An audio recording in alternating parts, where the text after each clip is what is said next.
Add a new Smart Power Strip schedule.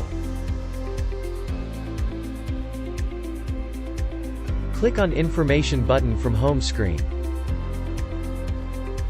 Click on Smart Power Strip Schedule. Click on Add a new schedule. Enter new schedule name. Select option for repeat once or weekly. Click on OK. If dusk or dawn option is not selected, then you have to select start time. Now select dusk or dawn option.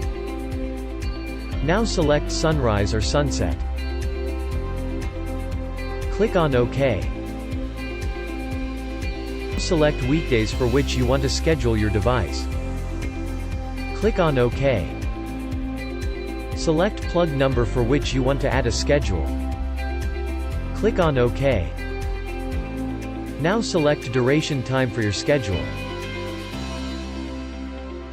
Now click on the Save button to save your schedule.